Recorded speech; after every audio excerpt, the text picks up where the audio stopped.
ಶ್ರೀಗುರುಭ್ಯೋ ನಮಃ. ಹರಿ ಓಂ. ವ್ಯಾಸರಾಜ ಗುರುಸಾರ್ವಭೌಮರ ಗುರುಗಳಾದಂತಹ ಶ್ರೀಪಾದರಾಜರ ಆರಾಧನಾ ಸಂದರ್ಭ ಪ್ರಯುಕ್ತ ಈ ಶ್ರೀಪಾದರಾಜ ಮಠದ ಸ್ವಾಮಿಗಳ ಪೀಠಾಧಿಪತಿಗಳಾದಂತಹ ಶ್ರೀ ಸುಧೇನಿಧಿ ತೀರ್ಥ ಶ್ರೀಪಾದ ಆಜ್ಞಾನುಸಾರವಾಗಿ ಮಧ್ವವಿದ್ಯೆಯ ಪ್ರವಚನ ಮಾಲಿಕೆಯು ನಡೆದಿದೆ.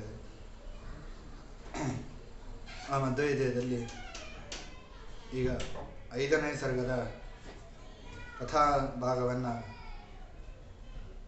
ಶ್ರವಣ ಮಾಡೋಣ. 5ನೇ ಸರ್ಗದಲ್ಲಿ ಆಚಾರ್ಯರು ವೇದಾಂತ ಸಾಮ್ರಾಜ್ಯದಲ್ಲಿ ಪಟ್ಟಾಭಿಷಿಕ್ತರಾಗ್ತಾರೆ. 4ನೇ ಸರ್ಗದಲ್ಲಿ ಆಚಾರ್ಯರಿಗೆ ಸನ್ಯಾಸ ಸ್ವೀಕಾರದ ಬಗ್ಗೆ ಹೇಳಿದ್ದಾರೆ. 4ನೇ ಸರ್ಗದಲ್ಲಿ ಆಚಾರ್ಯರು ಪೂರ್ಣಪ್ರಜ್ಞ ಎಂಬಂತಹ ಹೆಸರಿನಿಂದ ಕರೆಯಲ್ಪಟ್ಟಿದ್ದಾರೆ. ಅದೇ 5ನೇ ಸರ್ಗದಲ್ಲಿ ಅವರಿಗೆ ಪಟ್ಟಾಭಿಷಿಕ್ತರಾದ ಮೇಲೆ ಆನಂದ ತೀರ್ಥ ಅಂತ ಹೆಸರನ್ನು ಕೊಡ್ತಾರೆ. ಆನಂದ ತೀರ್ಥರು ನಮಗೆ ವೇದಾಂತ ಸಾಮ್ರಾಜ್ಯದಲ್ಲಿ ಪಟ್ಟಾಭಿಷಿಕ್ತರಾಗಿ ಒಂದು ವೇದಾಂತಕ್ಕೆ ಮತ್ತು ಎಲ್ಲ ಸಜ್ಜನರಿಗೂ ಕೂಡ ಉಪಕಾರವನ್ನು ಮಾಡ್ತಿದ್ದಾರೆ. ಆ ಉಪಕಾರವನ್ನು ಸ್ಮರಣೆ ಮಾಡೋದಕ್ಕೆ ಈ ಪ್ರಯತ್ನ. ಆನಂದ ತೀರ್ಥರು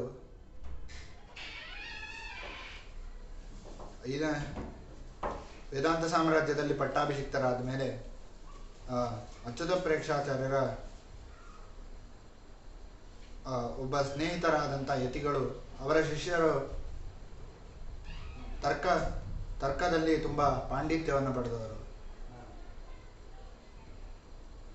ಅವರು ಅನುಮಾನದಿಂದ ಎಲ್ಲವನ್ನೂ ಕೂಡ ಸಾಧನೆ ಮಾಡ್ತೀವಿ ಅಂತ ಹೊರಡ್ತಾರೆ.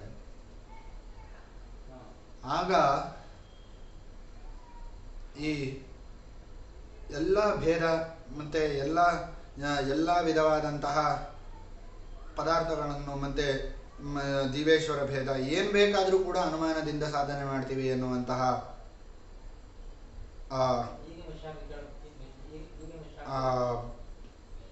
ಶಿಷ್ಯರು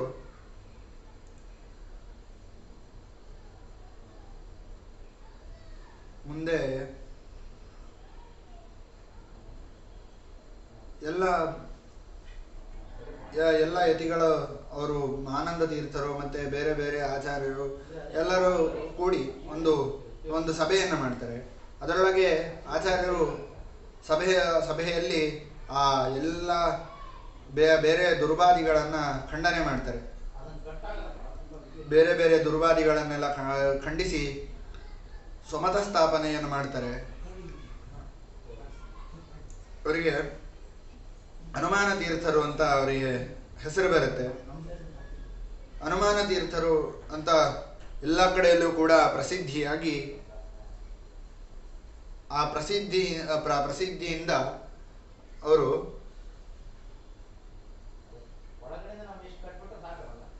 ಎಲ್ಲ ಅವರು ಹನುಮಾನ ತೀರ್ಥರು ಅಂತ ಪ್ರಸಿದ್ಧರಾಗ್ತಾರೆ. ಆ ಪ್ರಸಿದ್ಧಿಯಿಂದ ಆಚಾರ್ಯರು ಬೇರೆ ಬೇರೆ ಕಡೆ ಸಂಚಾರ ಮಾಡ್ತಿರ್ತಾರೆ. ಒಂದ್ಸತಿ ಏನಾಗುತ್ತೆ, ಆ ಉಡುಪಿಯಲ್ಲಿ ಆಚಾರ್ಯರು ಒಂದು ಪ್ರದೇಶದಲ್ಲಿ ಇರ್ತಾರೆ. ಅಚ್ಯುತ ಪ್ರೇಕ್ಷಾಚಾರ್ಯರ ಬಳಿ ವಾದಿಸಿಂಹ ಬುದ್ಧಿಸಾಗರ ಅಂತ ಇಬ್ಬರು ವಾದಿಗಳು ಬರ್ತಾರೆ. ಆ ವಾದಿಸಿಂಹ ಬುದ್ಧಿಸಾಗರ ಅವ್ರು ಹೇಗೆ ಅಂತಂದ್ರೆ, ಇಲ್ಲಿ ಈ ಬೇರೆ ಬೇರೆ ಪ್ರದೇಶಕ್ಕೆ ಹೋಗೋದು, ಈ ರಾಜ್ಯಕ್ಕೆ ಹೋಗೋದು, ಆ ರಾಜ್ಯಕ್ಕೆ ಹೋಗೋದು, ಬೇರೆ ಬೇರೆ ರಾಜ್ಯಕ್ಕೆಲ್ಲ ಹೋಗೋದು, ಆ ರಾಜ್ಯದಲ್ಲಿರುವಂತಹ ಎಲ್ಲ ವಾದಿಗಳ ಜೊತೆ ವಾದ ಮಾಡೋದು, ಸೋಲಿಸೋದು, ಹುಡ್ಕೊಂಡು ಹೋಗ್ತಿರ್ತಾರೆ ಪ್ರತಿವಾದಿಗಳನ್ನ. ಅಂತಹ ಆ ವಾದಿ ಪ್ರತಿವಾದಿಗಳು ಅಂತಹ ಅವರು ಇಲ್ಲಿ ಬರ್ತಾರೆ, ಆಚಾರ್ಯರ ಹತ್ರ ಬರ್ತಾರೆ. ಅಚ್ಯುತ ಪ್ರೇಕ್ಷಾಚಾರ್ಯರು ತಮ್ಮ ಶಿಷ್ಯರಾದಂತಹ ಆಚಾರ್ಯರನ್ನ ಕರೆಸಿ ಅವ್ರ ಜೊತೆ ವಾದ ಮಾಡಿ ಅಂತ ಹೇಳ್ತಾರೆ.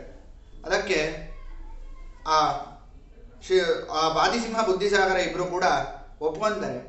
ಒಪ್ಕೊಂಡು ಆಚಾರ್ಯರ ಮೇಲೆ ತುಂಬ ವಿಕಲ್ಪಗಳನ್ನು ಮಾಡ್ತಾರೆ. ತುಂಬ ಬೇರೆ ಬೇರೆ ರೀತಿಯಾದಂಥ ವಿಕಲ್ಪಗಳು ಎಷ್ಟೆಲ್ಲ ಮಾಡ್ತಾರೆ. ಅದನ್ನೆಲ್ಲ ನೋಡಿ ಜನರಿಗೆಲ್ಲ ಓ ಇದು ಇವತ್ತೇನೋ ಮಧ್ವಾಚಾರ್ಯರೇ ಸೋತೋಗ್ತಾರೇನೋ ಅಂತ ಅಷ್ಟು ಅವರ ಸಂಶಯ ಬಂದ್ಬಿಡುತ್ತೆ, ಮಧ್ವಾಚಾರ್ಯ ಸೋತೋಗ್ತಾರೇನೋ ಅಂತ. ಅಂತಹ ಸಂದರ್ಭದಲ್ಲಿ ಆಚಾರ್ಯರು ಉತ್ತರ ಕೊಡ್ತಾರೆ. ಅಷ್ಟು ವಿಕಲ್ಪಗಳಿಗೆ ಆಚಾರ್ಯರ ಒಂದೇ ಮಾತಿನಿಂದ, ಹೇಗೆ ಆ ವಾಕ್ಯೇನೇಗೆ ನಾಕ್ಷಿಪತ್ ಹರ್ಷತೀರ್ಥ ಅಂತ ಹೇಗೆ ಹೇಳ್ತಾರೋ ಹಾಗೆ ಇವರು ಕೂಡ ಒಂದೇ ಒಂದು ಮಾತಿನಿಂದ ಎಲ್ಲ ದುರ್ಮತಗಳನ್ನ ನಿರಾಕರಣೆ ಮಾಡಿಬಿಡ್ತಾರೆ. ವಾದಿಸಿಂಹ ಬುದ್ಧಿಸಾಗರ ಎಲ್ಲರೂ ಕೂಡ ಇಬ್ರು ಕೂಡ ಅವರು ಸೋತೋಗ್ತಾರೆ. ಆಮೇಲೆ ಇಬ್ರು ವಾದಕ್ಕೆ ಬರ್ತಾರೆ. ಆಚಾರ್ಯರು ಪ್ರಶ್ನೆ ಕೇಳ್ತಾರೆ. ಪುನಃ ಪ್ರಶ್ನೆ ಮಾಡಿದಾಗ ಆ ವಾದಿಸಿಂಹ ಬುದ್ಧಿಸಾಗರ ನಾಳೆ ಉತ್ತರ ಕೊಡ್ತೀವಿ ಅಂತ ಹೇಳ್ತಾರೆ. ಅದಕ್ಕೆ ಆಚಾರ್ಯರು ಇವತ್ತೇ ಉತ್ತರ ಗೊತ್ತಿದ್ರೆ ಇವತ್ತೇ ಹೇಳ್ಬಿಡಿ, ಯಾಕೆ ನಾಳೆ ಯಾಕೆ ಅಂತ ಕೇಳ್ತಾರೆ. ಅದಕ್ಕೆ ಇಲ್ಲ ನಾಳೆ ಹೇಳ್ತೀವಿ ಅಂತ ಹೇಳ್ತಾರೆ. ಅವಾಗೇ ಅದನ್ನ ನೋಡೇನೆ ಜನರೆಲ್ಲ ಓ ಇವರು ಸೋತೋಗಿದ್ದಾರೆ, ಇವ್ರ ಕೈಯಲ್ಲಿ ಮಾತಾಡೋಕ್ಕಾಗ್ತಿಲ್ಲ, ಅದಕ್ಕೆ ಹೀಗೆಲ್ಲ ಮಾತಾಡ್ತಾ ಇದ್ದಾರೆ ಅಂತ ಹೇಳಿ ಯೋಚನೆ ಮಾಡಿ ಅವರು ನಿಶ್ಚಯ ಆಗ್ಬಿಟ್ಟಿರ್ತಾರೆ ಆಗಲೇ ಜನರೆಲ್ಲ. ಆ ಸಂದರ್ಭದಲ್ಲಿ ಜನರೆಲ್ಲ ಮಾತಾಡ್ಕೊಂತಾರೆ. ಅದು ಮಾರನೇ ದಿವಸ ರಾತ್ರೋರಾತ್ರಿ ಅವರು ಆ ವಾದಿಸಿಂಹ ಬುದ್ಧಿಸಾಗರ ಇಬ್ರು ಕೂಡ ಓಡ ಹೋಗ್ಬಿಡ್ತಾರೆ. ಆ ವಾದಿಸಿಂಹ ಬುದ್ಧಿಸಾಗರ ಓಡಿ ಹೋಗಿದ್ದನ್ನು ನೋಡಿ ಆಚಾರ್ಯರ ಸಾಮರ್ಥ್ಯ ಏನು, ಆಚಾರ್ಯರ ಆ ವಾಕ್ಪಟುತ್ವ ಏನು ಅಂತ ಎಲ್ಲರೂ ಕೂಡ ತಿಳ್ಕೊಂತಾರೆ. ಅದಾದ್ಮೇಲೆ ಅವರು ಒಂದು ದಿವಸ ಪ್ರವಚನ ಮಾಡ್ತಾ ಇರ್ತಾರೆ ಆಚಾರ್ಯರು. ಆ ಸಂದರ್ಭದಲ್ಲಿ ಮಧ್ಯಗೆಯ ಭಟ್ರು ಬರ್ತಾರೆ. ವಾಸ್ತವಿಕವಾಗಿ ಅವರಿಗೆ ಮಧ್ಯಗೆಯ ಭಟ್ರಿಗೆ ಕೋಪ ಬಂದ್ಬಿಟ್ಟಿರುತ್ತೆ. ನಾನು ಈ ಮಧ್ವಾಚಾರ್ಯರನ್ನ ನೋಡಿ ಇವರು ಸನ್ಯಾಸ ಸ್ವೀಕಾರ ಮಾಡಿದ್ದಾರೆ ಅಂತ ಮೊದಲಿಗೆ ಕೋಪ ಬಂದಿರುತ್ತೆ. ಆಮೇಲೆ ಅವರು ಇವರ ಪಾಂಡಿತ್ಯವನ್ನ ನೋಡಿ ತುಂಬಾ ಸಂತೋಷ ಪಡ್ತಾರೆ. ಪಾಂಡಿತ್ಯವನ್ನ ನೋಡಿ ಸಂತೋಷಪಟ್ಟು ಆ ಕರ್ಣಗಳಿಂದ ಅಮೃತವನ್ನ ಆಚಾರ್ಯರ ಮಾತೆಂಬ ಅಮೃತವನ್ನ ಪಾನ ಮಾಡ್ತಾರೆ. ಮತ್ತೆ ಆಮೇಲೆ ಒಂದು ದಿವಸ ಆಚಾರ್ಯರಿಗೂ ಮತ್ತೆ ಅಚ್ಯುತ ಪ್ರೇಕ್ಷಾಚಾರ್ಯರಿಗೂ ಒಂದು ವಿವಾದ ನಡೆಯುತ್ತೆ.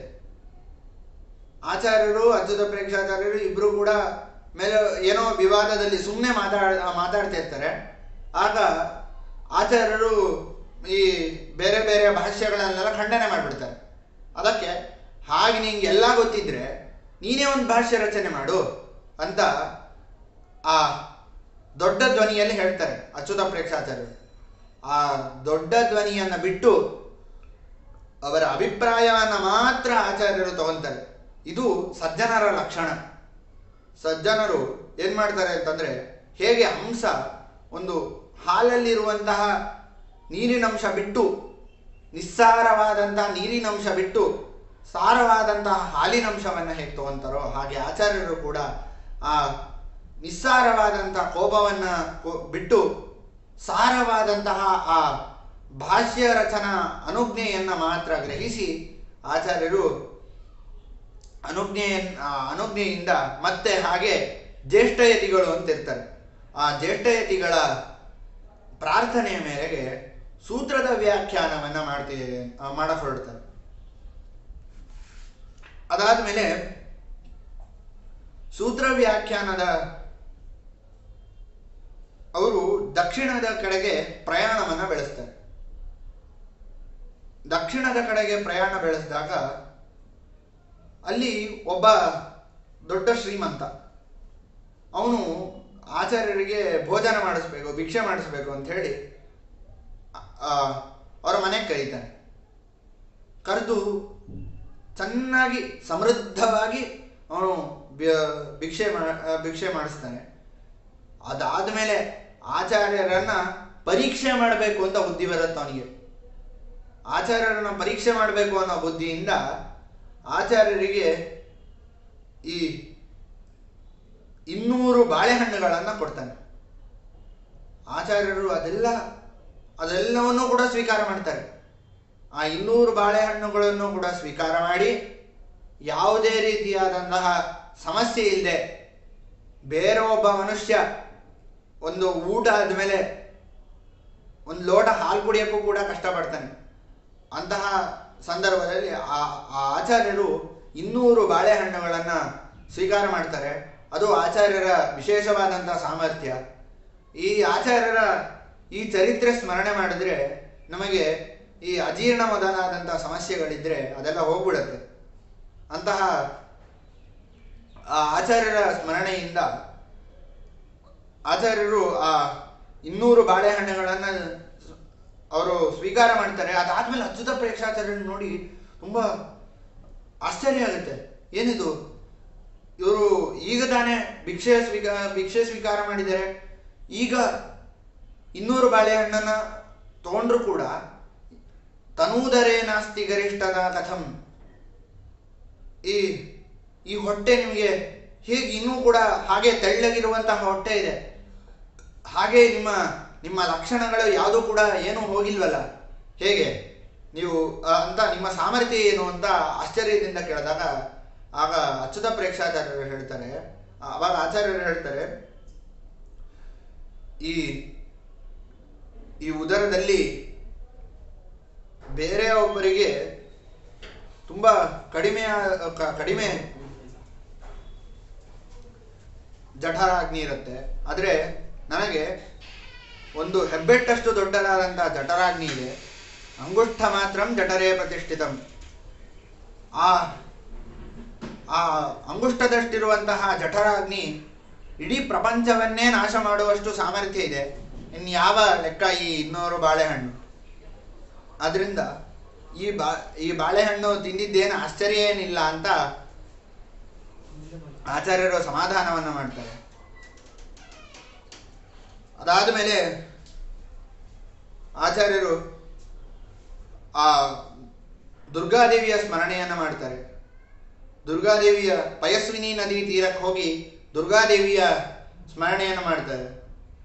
ಯಾಕೆ ಅಂತಂದರೆ ಸಭಾವಿನಿ ಮಸ್ಮರದತ್ರ ಚಂಡಿಕಾಂ, ಮುಂದೆ ಅಲ್ಲಿ ದುರ್ಗಾದೇವಿಯ ಅವತಾರ ಮಾಡೋದಿದ್ದಾಳೆ. ಆದ್ದರಿಂದ ಮುಂದೆ ಅವತಾರ ಮಾಡೋದಕ್ಕಿಂತ ಮುಂಚೆ ಇಲ್ಲಿ ಅವತಾರ ಮಾಡ್ತಾಳೆ ಅಂತ ದುರ್ಗಾದೇವಿಯ ಸ್ಮರಣೆಯನ್ನು ಆಚಾರ್ಯರು ಮಾಡ್ತಾರೆ. ಅದಾದಮೇಲೆ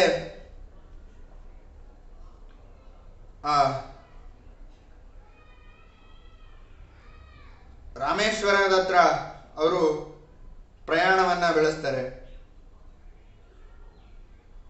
ರಾಮೇಶ್ವರದ ಹತ್ರ ಪ್ರಯಾಣವನ್ನು ಬೆಳೆಸಿದಾಗ ಅಲ್ಲಿ ರಾಮೇಶ್ವರದಲ್ಲಿ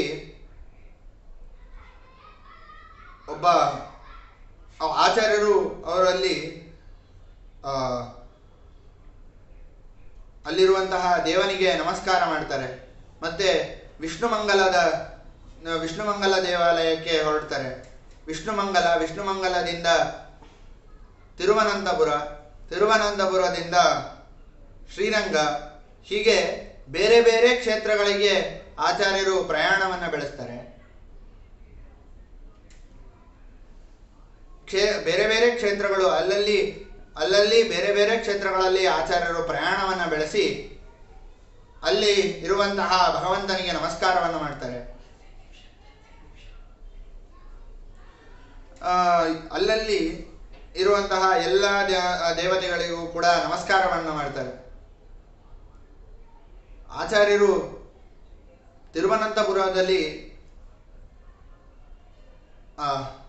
ತಿರುವನಂತಪುರದಲ್ಲಿರುವಂತಹ ದೇವನಿಗೆ ನಮಸ್ಕಾರ ಮಾಡಿ ಅಲ್ಲಿ ಅವರು ಭಾಷ್ಯ ಪ್ರವಚನವನ್ನು ಮಾಡ್ತಿರ್ತಾರೆ. ಭಾಷ್ಯ ಪ್ರವಚನವನ್ನು ಮಾಡ್ತಿರ್ಬೇಕಾದ್ರೆ ಒಬ್ಬ ಬರ್ತಾನೆ, ಅಲ್ಲ ನೀವು ಈಶ್ವರನ ಭಗವಂತನೇ ಸರ್ವೋತ್ತಮ, ಹರಿಯೇ ಸರ್ವೋತ್ತಮ ಅಂತೆಲ್ಲ ಸಮರ್ಥನೆ ಮಾಡ್ತಾ ಇದ್ದೀರಾ, ಆದರೆ ಸೂತ್ರಕ್ಕೆ ಈ ರೀತಿಯಾದಂಥ ಅಭಿಪ್ರಾಯ ಇಲ್ಲ. ಸೂತ್ರಕ್ಕೆ ಬೇರೆ ಭಾಷ್ಯಕಾರರು ಅಭಿಪ್ರಾಯವನ್ನ ಹೇಳಿದ್ದಾರೆ. ಅದಕ್ಕೆ ಆ ಬೇರೆ ಭಾಷ್ಯಗಳಿಗೆಲ್ಲ ಆಚಾರ್ಯರು ದೋಷವನ್ನು ತೋರಿಸ್ತಾರೆ. ಪ್ರಬಲ ದೋಷ, ಒಂದಕ್ಕೂ ಕೂಡ ಉತ್ತರ ಕೊಡೋಕೆ ಆಗಬಾರ್ದು, ಆಗದಿಲ್ಲ ಅದು. ಅಂತಹ ಪ್ರಬಲ ದೋಷವನ್ನ ತೋರಿಸ್ತಾರೆ.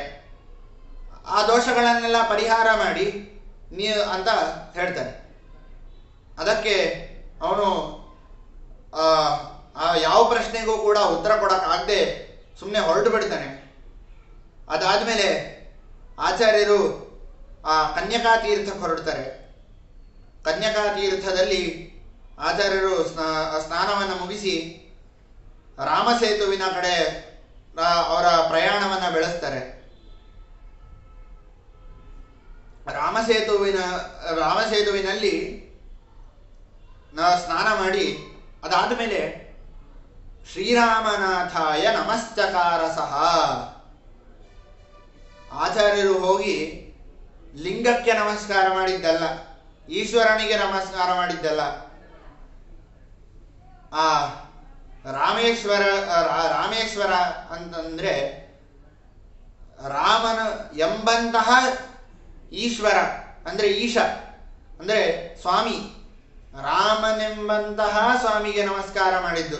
ಶ್ರೀರಾಮನಾಥಾಯ ನಮಶ್ಚಕಾರ ಸಹ, ರಾಮನೆಂಬಂತಹ ಸ್ವಾಮಿಗೆ ನಮಸ್ಕಾರ ಮಾಡಿದ್ದು ಹೊರತು ಬೇರೆಯವರೆಲ್ಲ ತಿಳಿದಂತೆ ರಾಮನು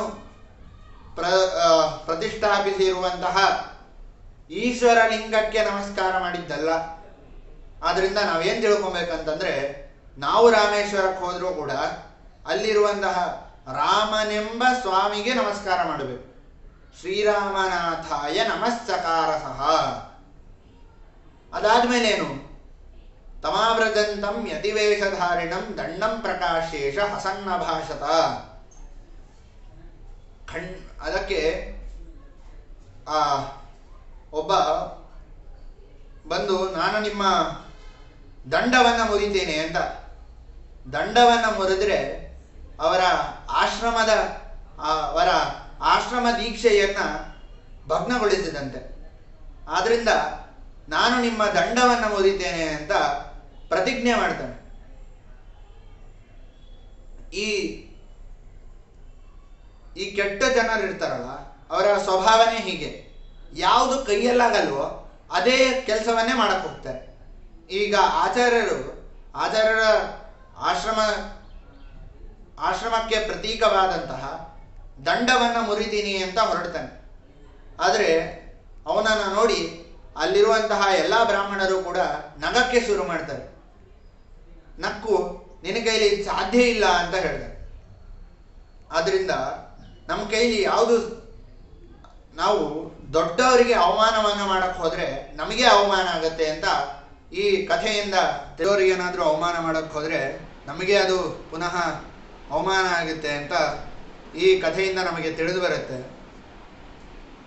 ನಾವು ಈಗ ಈ ದುಷ್ಟ ಏನು ಮಾಡಕ್ಕೆ ಹೋದ, ಆಚಾರ್ಯರಿಗೆ ಅವಮಾನ ಮಾಡಕ್ಕೆ ಹೋದ. ಆಚಾರ್ಯರಿಗೆ ಅವಮಾನ ಮಾಡಕ್ಕೆ ಹೋಗಿ ತನಗೇ ಅವಮಾನ ಮಾಡುವಂಥ ಪರಿಸ್ಥಿತಿ ಬಂತು. ಈ ಥರ ಮತ್ತೆ ಆಚಾರ್ಯರು ಅದೇ ರಾಮೇಶ್ವರದಲ್ಲಿ ಚಾತುರ್ಮಾಸ್ಯಕ್ಕೆ ಕೂಡ್ತಾರೆ. ಆ ಚಾತುರ್ಮಾಸ್ಯದಲ್ಲಿ ಅವನು ಎಲ್ಲಿ ಆಚಾರ್ಯರು ಕೂಡ್ತಾರೋ ಅವ್ರ ಮುಂದೆನೆ ತಾನೂ ಕೂಡ ಕೂತ್ಕೊಂತಾನೆ. ತಾನೂ ಕೂಡ ಚಾತುರ್ಮಾಸ್ಯಕ್ಕೆ ಕೂತ್ಕೊಂತಾನೆ. ಆಚಾರ್ಯರ ಜೊತೆ ವಾದ ಮಾಡಬೇಕು ಅಂತ ಅವನ ಇಚ್ಛೆ, ಆ ವಾದಿಯ ಇಚ್ಛೆ. ಆದ್ರಿಂದ ಆಚಾರ್ಯರು ರಾಮೇಶ್ವರದಲ್ಲಿ ಚಾತುರ್ಮಾಸ್ಯವನ್ನು ಮಾಡ್ತಾರೆ. ರಾಮೇಶ್ವರದಲ್ಲಿ ಚಾತುರ್ಮಾಸ್ಯವನ್ನು ಮಾಡಿ ಆ ರಾಮೇಶ್ವರದಿಂದ ಅವರು ಮುಂದೆ ಹೊರಡ್ತಾರೆ. ಪ್ರಣಮ್ಯ ನಾನಾಯತನೇಷು ಸಂಚರನ್ ಪ್ರಕಾಶಯನ್ ಸ್ವಾತಿಶಯಾನ್ ಅಮಾನುಷಾನ್ ಆಶಾ ಮುದೀಚೀಂ ಪ್ರಯಯ ವಸೌ ಕ್ರಮಾತ್. ಆ ಆಚಾರ್ಯರು ಪ್ರಣಮ್ಯ ನಾನಾಯತನೇಷು ಬೇರೆ ಬೇರೆ ದೇವಾಲಯಗಳಲ್ಲಿ, ಹಾಗೆ ಆಚಾರ್ಯರು ದಕ್ಷಿಣ ದಿಕ್ಕಿನಿಂದ ಉತ್ತರ ದಿಕ್ಕಿಗೆ ಹೊರಡಬೇಕಾಗತ್ತೆ. ಯಾಕೆ? ಉತ್ತರ ದಿಕ್ಕಿನಲ್ಲಿ ಬದರಿ ಇದೆ. ಬದರಿಗೆ ಹೋಗಬೇಕಾದ್ರೆ ಮಧ್ಯದಲ್ಲಿ ಬರುವಂಥ ಎಲ್ಲ ದೇವಾಲಯದಲ್ಲಿ ಇರುವಂಥ ಭಗವಂತನಿಗೆ ನಮಸ್ಕಾರವನ್ನು ಮಾಡ್ತಾರೆ. ಬೇರೆ ಬೇರೆ ತಿರುಪತಿ, ಬೇರೆ ಬೇರೆ ಕ್ಷೇತ್ರಗಳಲ್ಲಿ ತಿರುಪತಿಗೆ ಆಚಾರ್ಯರು ಹೋಗಿದ್ರು ಅಂತ ಆ ಪುರಾಣಗಳಲ್ಲಿ ಉಲ್ಲೇಖ ಇದೆ. ಅಷ್ಟೇ ಅಲ್ಲದೆ ಆ ವಾದಿರಾಜರು ಆನಂದ ತೀರ್ಥ ವರದೆ ದಾನವಾರಣ್ಯ ಭಾವಕ್ಕೆ ಜ್ಞಾನದಾಯಿನಿ ಸರ್ವೇಶೆ ಶ್ರೀನಿವಾಸೇಸ್ತು ಮೇ ಮನಃ ಅಂತ ಆನಂದ ತೀರ್ಥ ವರದೆ ಅಂತ ಆಚಾರ್ಯರು ವಾದಿರಾಜರು ಸ್ತೋತ್ರ ಮಾಡ್ತಾರೆ. ಅದರಿಂದ ಪ್ರಣಮ್ಯ ನಾನಾಯತನೇಶು ಸಂಚರನ್, ಅಲ್ಲಲ್ಲಿ ಇರುವಂತಹ ದೇವಾಲಯದಲ್ಲಿರುವಂತಹ ಭಗವಂತನಿಗೆ ನಮಸ್ಕಾರವನ್ನು ಮಾಡ್ತಾರೆ. ದೇವಾಲಯದಲ್ಲಿರುವಂತಹ ಭಗವಂತನಿಗೆ ನಮಸ್ಕಾರ ಮಾಡಿ ಪ್ರಕಾಶಯನ್ ಸ್ವಾತಿಶಯಾನ್ ಅಮಾನುಷಾನ್ ಆಶಾಂ ಉದೀಚೀಂ ಪ್ರಯಾ ವಸೌಕ್ರಮಾತ್, ತಾನು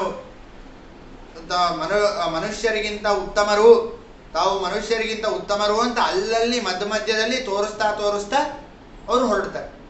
ಹೀಗೆ ಹೊರಟು ಆಚಾರ್ಯರು ಅವರು ಆ ಉತ್ತರ ದಿಕ್ಕನ್ನು ಕುರಿತು, ಬದರಿಯನ್ನು ಕುರಿತು ಪ್ರಯಾಣ ಬೆಳೆಸ್ತಾರೆ. ಆ ಪ್ರಯಾಣದ ಮಧ್ಯದಲ್ಲಿ ಒಂದು ದೇವಸ್ಥಾನ ಸಿಗತ್ತೆ. ಆ ದೇವಸ್ಥಾನದಲ್ಲಿ ಆಚಾರ್ಯರು ಅಲ್ಲಿ ಅವತ್ತು ಅಲ್ಲೇ ಇರ್ತಾರೆ. ಅವತ್ತು ಅಲ್ಲೇ ಇದ್ದಿನ ನೋಡಿ ಎಲ್ಲ ಅಲ್ಲಿರುವಂಥ ಪಂಡಿತರೆಲ್ಲ ಅಲ್ಲಿಗೆ ಬರ್ತಾರೆ. ಯಾಕೆ? ಆಚಾರ್ಯರನ್ನ ಪರೀಕ್ಷೆ ಮಾಡೋಕ್ಕೆ ಅಂತ. ಆಚಾರ್ಯರ ಹತ್ರ ಪರೀಕ್ಷೆ ಮಾಡಿ ಆಚಾರ್ಯರ ಹತ್ರ ಅವರು ದಯಭದ್ರವನ್ನು ಗಳಿಸಬೇಕು ಅಂತ ಅಲ್ಲಿ ಬರ್ತಾ ಇರ್ತಾರೆ. ಎಲ್ಲ ಪಂಡಿತರು ಬರ್ತಾರೆ. ಅವ್ರು ಎಂಥವರು? ವೇದಶಾಸ್ತ್ರಗಳಲ್ಲಿ ಮತ್ತೆ ಷಡಂಗಗಳಲ್ಲಿ ಪ್ರಾವೀಣ್ಯವನ್ನು ಪಡೆದವರು. ಅಂತಹ ದೊಡ್ಡ ದೊಡ್ಡ ಪಂಡಿತರೆಲ್ಲ ಆಚಾರ್ಯರ ಬಳಿ ಬಂದು ಆಚಾರ್ಯರ ಹತ್ರ ತಾವು ಕಲ್ತಿರುವಂಥ ವಿದ್ಯೆಯನ್ನು ಪ್ರದರ್ಶನ ಮಾಡಿ ಅವರಿಂದ ಆ ಮಾನ್ಯತೆಯನ್ನು ಪಡಿಬೇಕು ಅಂತ ಆಚಾರ್ಯರ ಬಳಿ ಬರ್ತಾ ಇರ್ತಾರೆ. ಹೇಗೆ ಶ್ರೀ ವ್ಯಾಸರಾಜರ ಬಳಿ ಎಲ್ಲ ಪಂಡಿತರು ಬಂದು ಹೇಗೆ ಅವರ ಬಳಿ ಅವರ ಕಲಿತಿರುವಂಥ ವಿದ್ಯೆಯನ್ನು ಅವರ ಬಳಿ ಒಪ್ಪಿಸಿದ್ರೆ ಹೇಗೆ